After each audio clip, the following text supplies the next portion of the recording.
Hello friends, स्वागत है आप सभी का आज के इस लेक्चर में। आज हम देखेंगे ईवीएस और साइंस के अति महत्वपूर्ण प्रश्न। ठीक है, जो पिछली वर्षों में यूपी टेट में पूछे गए हैं उन्हीं प्रश्नों को मैं कराऊंगा आज। ठीक है, अगर आप चैनल पर नए हैं तो चैनल को सब्सक्राइब कर लीजिए, बेल आइकन को प्रेस कर लीजिए जिससे सभी वीडियो को नोटिफिकेशन आपको मिले। और अगर आप इस वीडियो को देख रहे हैं तो लास्ट वीडियो भी देख सकते हैं। मैंने इससे पहले भी 4 वीडियो अपलोड कर चुका हूँ, है ना, जिसमें क्वेश्चंस मैंने PYQs कराए हैं। चलिए देख लेते हैं। पहला क्वेश्चन, आयोडीन घोल की कुछ बूंदें जब चावल के मांड पर डाली जाती हैं तो उसका रंग नीला काला हो जाता है। यह परीक्षण भोजन में किसकी उपस्थिति को दर्शाता है? ऑप्शन है प्रोटीन की, वसा की, मंड या स्टार्च की, विटामिन की। तो इसके लिए सही आंसर होगा मंड या स्टार्च, यानी ऑप्शन नंबर थर्ड। ठीक है, चलिए नेक्स्ट। किसी खाद्य पदार्थ में प्रोटीन का परीक्षण करने के लिए कॉपर सल्फेट, CuSO4 कहते हैं उसे, कास्टिक सोडा NaOH बोला जाता है, के घोल का उपयोग किया जाता है। यदि प्रोटीन उपस्थित है तो घोल का रंग कैसा हो जाता है? ऑप्शन है अपना हरा, पीला, बैंगनी और गुलाबी। तो इस घोल का रंग है वो बैंगनी हो जाता है, यानी ऑप्शन नंबर तीसरा सही होगा। ठीक है, चलिए नेक्स्ट। हमारे शरीर को मुख्य रूप से ऊर्जा प्रदान करने वाले दो प्रमुख पोषक तत्वों के नाम बताने हैं। ठीक है, ऑप्शन है प्रोटीन और खनिज लवण, कार्बोहाइड्रेट और वसा, और विटामिन और रेशा, पानी और विटामिन। तो इसके लिए सही आंसर होगा कार्बोहाइड्रेट और वसा। ये दो पोषक तत्व हैं जो हमारे शरीर को ऊर्जा प्रदान करते हैं। ठीक है, चलिए नेक्स्ट। शरीर वर्धक भोजन मुख्य रूप से किस पोषक तत्व को कहा जाता है जो कोशिकाओं की मरम्मत और वृद्धि के लिए आवश्यक होता है? ऑप्शन है वसा, कार्बोहाइड्रेट, प्रोटीन, विटामिन। जो शरीर वर्धक भोजन है उसमें प्रोटीन होना बहुत आवश्यक है, यानी ऑप्शन नंबर थर्ड इसका सही होगा। ठीक है, चलिए नेक्स्ट। हमारी आंखों और त्वचा को स्वस्थ रखने के लिए मुख्य रूप से किस विटामिन की आवश्यकता होती है जिसकी कमी से रतौंधी रोग हो जाता है? ऑप्शन है vitamin B, vitamin C, vitamin A, vitamin D. तो रतौंधी रोग किस विटामिन की कमी से होता है? विटामिन ए की कमी से होता है। ठीक है, आगे बात समझ में। नेक्स्ट, मसूड़ों से खून आना और घाव भरने में अधिक समय लगना किस विटामिन की कमी के लक्षण हैं जिसे गर्म करने पर यह विटामिन सबसे पहले नष्ट होता है? गर्म करने पर जो विटामिन नष्ट हो जाता है वो विटामिन सी, जिसका रासायनिक नाम एस्कॉर्बिक एसिड है। ठीक है, चलिए नेक्स्ट। हमारे शरीर में कैल्शियम को अवशोषित करने के लिए किस विटामिन की आवश्यकता होती है जिसे हमारा शरीर सूर्य के प्रकाश की उपस्थिति में स्वयं बनाता है? सूर्य के प्रकाश से हमें विटामिन डी प्राप्त होती है। ठीक है, तो ऑप्शन नंबर कौन सा होगा? फोर्थ, यानी विटामिन डी। ठीक है, चलिए नेक्स्ट। बेरीबेरी नामक रोग जो कमजोर मांसपेशियों और काम करने की ऊर्जा में कमी का कारण बनता है, यह किस विटामिन की कमी से होता है? जो बेरीबेरी रोग है विटामिन बी की कमी से होता है, यानी विटामिन बी। ऑप्शन नंबर कौन सा है? ए। ठीक है ना, इसका रासायनिक नाम थायमीन है। ठीक है, चलिए नेक्स्ट।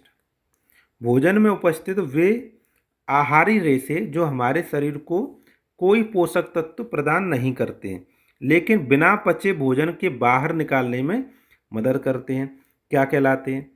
ऑप्शन है कार्बोहाइड्रेट, रूक्षांश, रफेज, वसा, अमीनो अम्ल।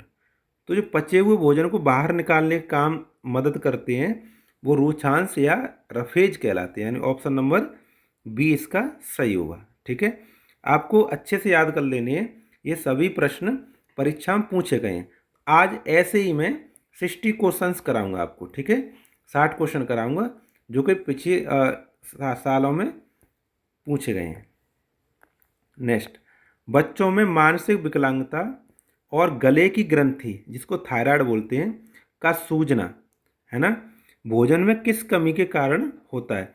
ये भोजन में किसकी कमी हो जाती है? जैसे लोहा है, कैल्शियम है, आयोडीन है, फास्फोरस, इनमें से किसकी कमी हो जाती है भोजन में, जिसमें घेंघा रोग हो जाता है, ठीक है ना, जो घेंघा लिखा है ये ग्लाइटर। तो ऑप्शन नंबर इसका होगा आयोडीन, यानी ऑप्शन नंबर थर्ड, आयोडीन की कमी से ये रोग हो जाता है, ठीक है। चलिए नेक्स्ट, हमारे शरीर में अनीमिया या अरक्तता, खून की कमी कहा जाता है जिसे, किस खनिज तत्व की कमी के कारण होता है, जिसके उपचार के लिए हरी पत्तेदार सब्जियां और गुड़ खाने की सलाह दी जाती है? ऑप्शन होगा कैल्शियम, लौह और आयरन, मैग्नीशियम और आयोडीन। जो खून की कमी है वो लोहे की कमी से होता है, ठीक है। अगर हमारे भोजन में आयरन की कमी है तो उससे हमारा क्या हो जाता है, खून की कमी हो जाती है, अरक्तता बोला जाता है, एनीमिया बोला जाता है जिसे, ठीक है। चलिए नेक्स्ट, हड्डियों और दांतों के मजबूत विकास के लिए कैल्शियम के साथ साथ किस दूसरे खनिज की भी आवश्यकता होती है? ऑप्शन है आयोडीन, फास्फोरस, लोहा, सल्फर। तो दांतों के लिए कैल्शियम के साथ साथ हमें फास्फोरस की भी आवश्यकता होती है, यानी ऑप्शन नंबर बी सही होगा, ठीक है। चलिए नेक्स्ट, कागज पर तेल या धब्बा लगना भोजन के किस अवयव या पोषक तत्व की उपस्थिति दर्शाता है? ऑप्शन विटामिन, स्टार्च, वसा या फिर विटामिन्स। देखो, कागज पर तेल का धब्बा धब्बा लगा है तो इसका सीधा सा मतलब है कि उसमें वसा होगा, ठीक है, तेल में क्या वसा है, यानी ऑप्शन नंबर तीसरा सही होगा, ठीक है। चलिए नेक्स्ट, निम्नलिखित में से कौन सा रोग विटामिन की कमी से होने वाला एक अभावजन्य रोग है? इसका अर्थ है कि इनमें से कौन सा रोग है जो विटामिन की कमी से नहीं होता है? ऑप्शन है, देखो, स्कर्वी विटामिन सी की कमी से होता है, मेरामस ये भी विटामिन की कमी से होता है, रिकेट्स ये भी विटामिन डी की कमी से होता है, ठीक है। मलेरिया रहा, ये प्रोटोजोआ, प्लाज्मोडियम प्रोटोजोआ होता है, उसके कारण होता है, ठीक है। तो इसमें यही आंसर सही होगा, ये विटामिन की कमी से नहीं होता है, ठीक है। चलिए नेक्स्ट, वे पदार्थ जिनसे होकर वस्तुओं को देखा तो जा सकता है परंतु बहुत स्पष्ट नहीं देखा जा सकता, जैसे धुंधला कांच या तेल लगा हुआ कागज, उन्हें विज्ञान की भाषा में क्या कहते हैं? ऑप्शन है पारदर्शी, इसमें तो बिल्कुल स्पष्ट दिखाई दे जाता है, अपारदर्शी, इसमें बिल्कुल दिखाई नहीं देता है, ठीक है, और पारभासी, यही पारभासी जिसमें थोड़ा बहुत दिखाई देता है, यानी ऑप्शन नंबर 3 सही होगा इसके लिए, ठीक है। चलिए नेक्स्ट, पानी में पूरी तरह घुल जाने वाले पदार्थ को क्या कहते हैं? जैसे नमक और चीनी, जैसे नमक और चीनी पानी में घुल जाए तो उसको क्या कहेंगे? अविलेय कहेंगे, विलेय कहेंगे, पारभासी कहेंगे, अवसाद कहेंगे। तो पानी में पूरी तरह घुल जाता है उसको विलेय कहते हैं, ठीक है, ऑप्शन नंबर सेकंड सही होगा। चलिए नेक्स्ट, निम्नलिखित में से कौन सी धातु अपनी शुद्ध अवस्था में अत्यधिक चमकदार होती है और हवा और नमी से बहुत धीमी गति से क्रिया करती है? ऑप्शन है लोहा, तांबा, सोना और सोडियम। देखो, अपनी शुद्ध अवस्था में सबसे ज़्यादा चमकदार इसमें जो धातु है वो सोना है, और ये वायु से बहुत कम क्रियाशील है, ठीक, मतलब बहुत कम क्रिया करती है, ठीक है। चलिए नेक्स्ट, डंडियों से अन्न कणों अथवा अनाज को पृथक करने के प्रक्रम को क्या कहते हैं, जिसे खेतों में बैलों और मशीनों द्वारा किया जाता है? ऑप्शन है हस्तचयन, थ्रेशिंग, चालन और निस्तारण। देखो, अनाज को अलग करना क्या कहलाता है? थ्रेशिंग कहलाता है, ऑप्शन नंबर बी सही होगा, ठीक है। चलिए नेक्स्ट,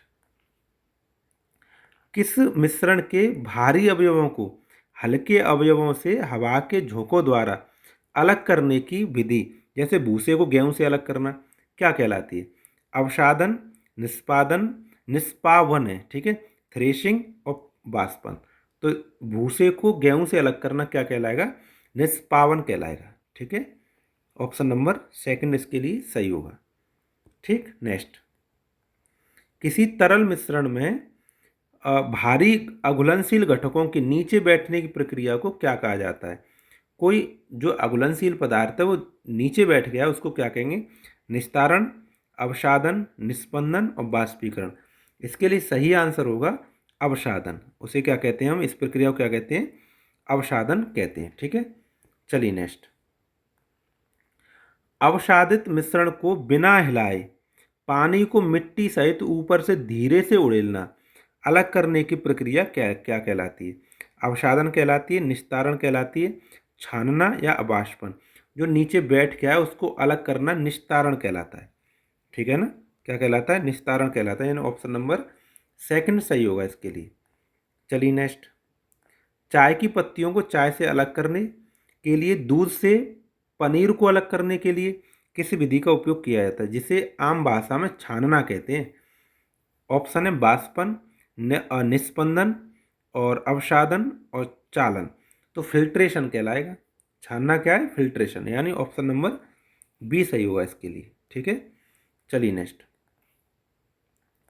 देखो, समुद्र के जल से साधारण नमक, जिसे NaCl बोला जाता है, को प्राप्त करने के लिए मुख्य रूप से विज्ञान की किस विधि का बड़े पैमाने पर प्रयोग किया जाता है? देखो, ये सभी क्वेश्चंस PYQs हैं जो यूपी टेट या फिर अन्य परीक्षाओं में पूछे गए हैं। ठीक है ना? तो आप केयरफुली समझिएगा, अच्छे से याद करिएगा। ठीक है, ऑप्शन है इसके लिए संघनन, वाष्पन या वाष्पीकरण, अवसादन और निस्तारण। तो इसके लिए सही ऑप्शन होगा वाष्पन या वाष्पीकरण। ठीक है, ऑप्शन नंबर सेकंड। चलिए नेक्स्ट। जल वाष्प को उसकी द्रव अवस्था में परिवर्तित होने की प्रक्रिया को क्या कहते हैं, जो बादलों के बनने और वर्षा होने के लिए जिम्मेदार है? ऑप्शन है वाष्पीकरण, संघनन, ऊर्ध्वपातज और निस्तारण। तो इसके लिए सही आंसर होगा संघनन।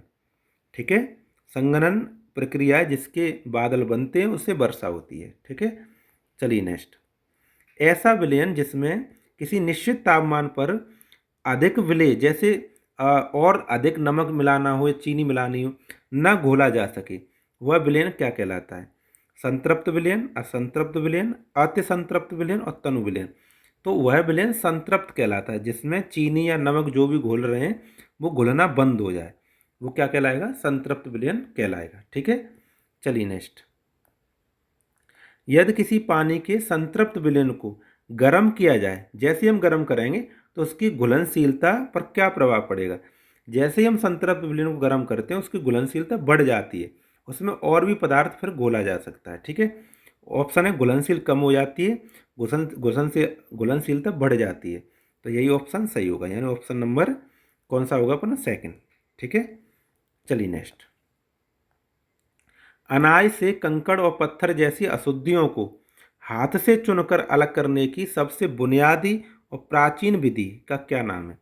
हाथ से अलग करना है। ठीक है, ऑप्शन है चालन, हस्तचयन, निष्पावन और थ्रेशिंग। तो हाथ से अलग करने की विधि क्या कहलाएगी? हस्तचयन कहलाएगी। ठीक है, ऑप्शन नंबर सेकंड। चलिए नेक्स्ट। आटे से चोकर या अशुद्धियों को अलग करने के लिए विभिन्न प्रकार के छेदों वाली, विभिन्न आकार के छेदों वाली चलनी का उपयोग करना क्या कहलाता है? ऑप्शन है निस्पंदन, चालन, निष्पावन, अवसादन। तो देखो, इसमें छलनी लिखा हुआ है, तो छलनी क्या अगर चालन कहलाता है, क्या? चालन विधि कहलाएगी। ठीक है, चलिए नेक्स्ट।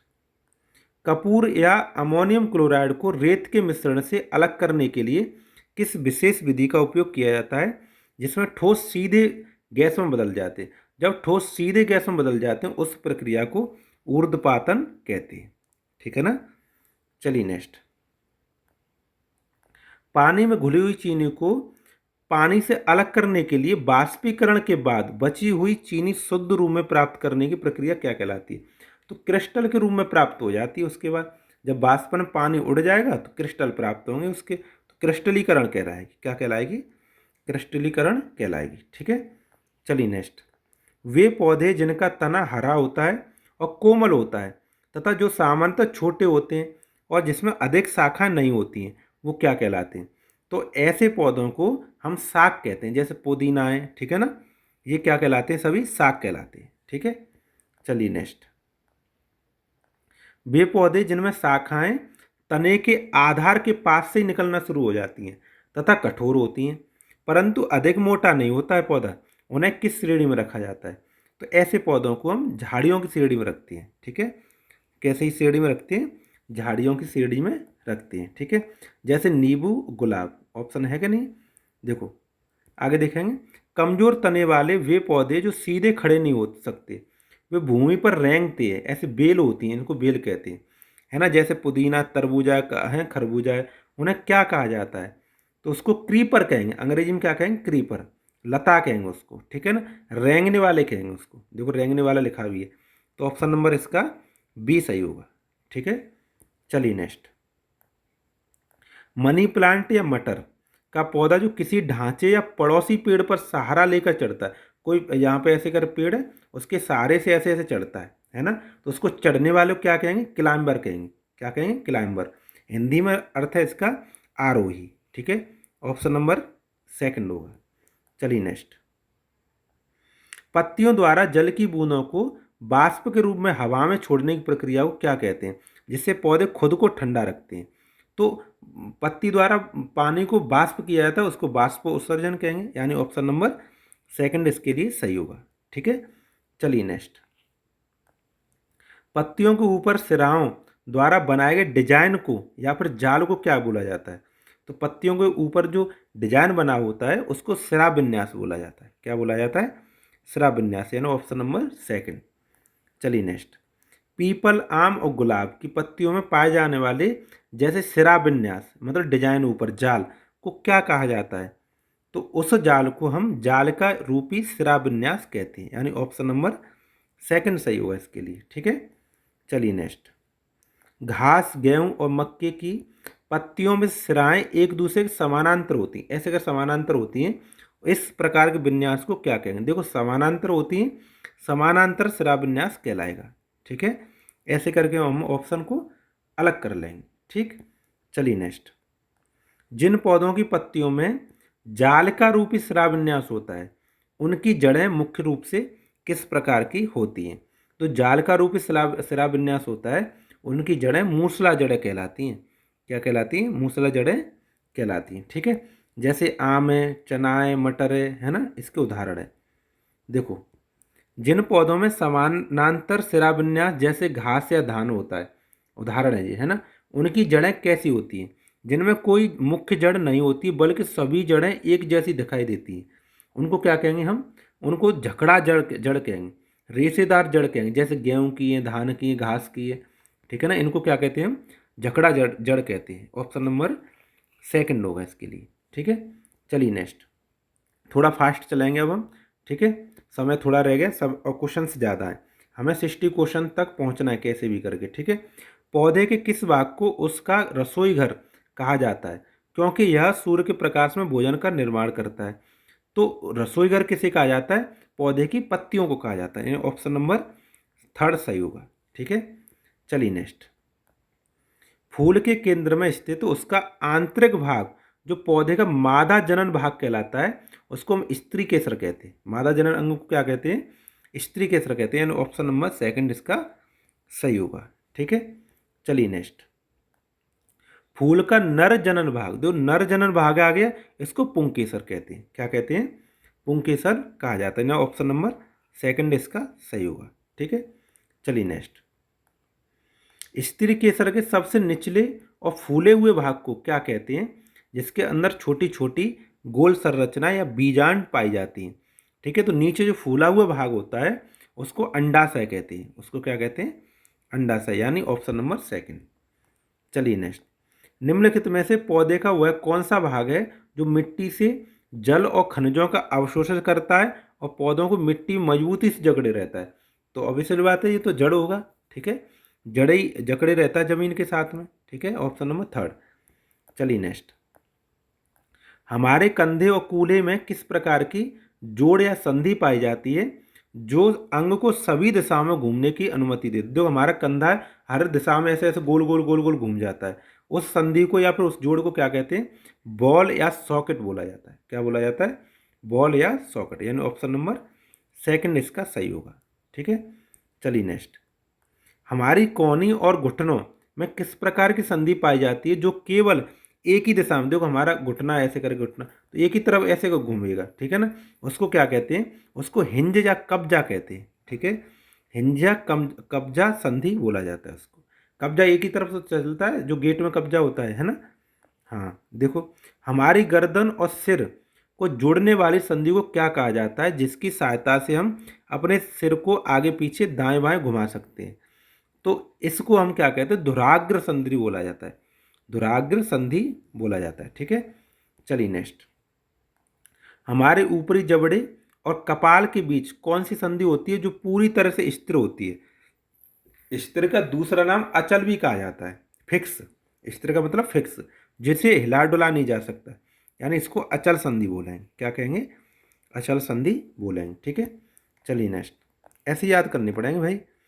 हाँ, मानव शरीर के नरम और लचीले भाग जो हड्डियों की तरह कठोर नहीं होते हैं, जिन्हें आसानी से मोड़ा जा सकता है, जैसे कान को मोड़ सकते हैं, है ना, नाक की ऊपरी नोक को मोड़ सकते हैं, ये क्या कहलाते हैं? पेशी, उपास्थि, कार्टिलेज, टेंडन, लिगामेंट। तो ये कार्टिलेज कहलाते हैं। क्या कहलाते हैं? कार्टिलेज कहलाते हैं, आसानी से इनको मोड़ा जा सकता है। ठीक है, चलिए नेक्स्ट। अस्थियों को गति प्रदान करने के लिए मांसपेशियों को किस प्रकार कार्य करना पड़ता है? तो देखो, अस्थियों को गति प्रदान के लिए मांसपेशियों को पेशियों को जोड़े में कार्य करना पड़ता है, जिसमें एक सिकुड़ती है, दूसरी शिथिल होती है, इस तरह से काम करना पड़ता है। ठीक है, ऑप्शन नंबर सेकंड सही होगा। चलिए नेक्स्ट। निम्नलिखित में से किस जीव के शरीर में एक भी हड्डी नहीं पाई जाती है, बल्कि उसका शरीर पेशियों छल्लों से बना होता है, जो जमीन पर सरक कर चलता है? उसको क्या कहते हैं? सांप, केंचुआ, घोंगा, तिलचट्टा। तो जो जमीन पर सरक सरक के चलता है और उस पर एक भी हड्डी नहीं पाई जाती, वो केंचुआ कहलाता है। क्या कहलाता है? केंचुआ होगा। इसका आंसर क्या होगा? केंचुआ। ठीक है, चलिए नेक्स्ट।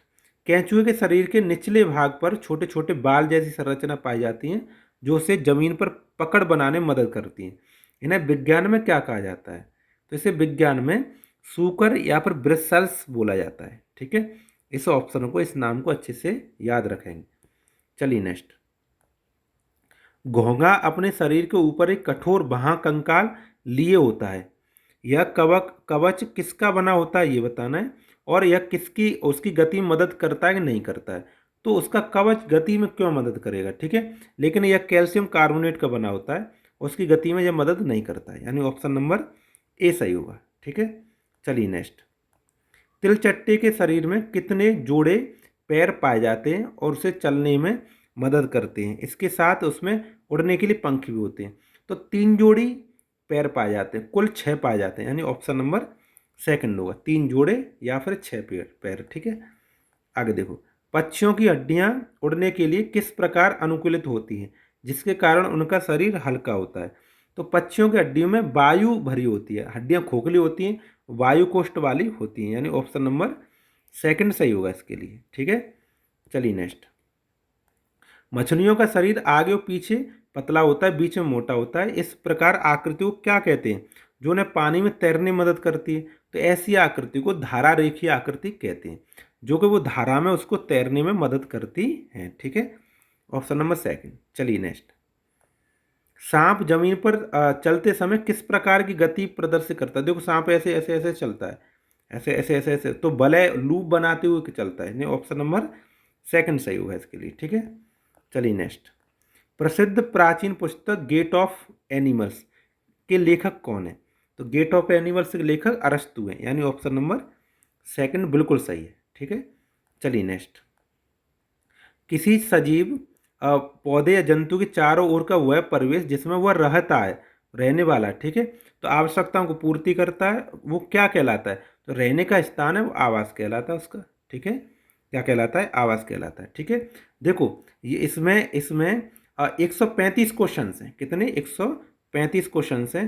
तो आज के लेक्चर में हमने 60 क्वेश्चन कवर कर लिए। नेक्स्ट लेक्चर में हम आगे वाले क्वेश्चन कवर करेंगे। ठीक है, तो आज वीडियो देखने के लिए आप सभी का धन्यवाद। आपको कैसे लगे, क्वेश्चंस कैसे लगे, ये आप बताया करो। ठीक है, नेक्स्ट लेक्चर क्या करना है ये भी बता सकते हैं आप। ठीक है, चलो, थैंक यू वेरी मच।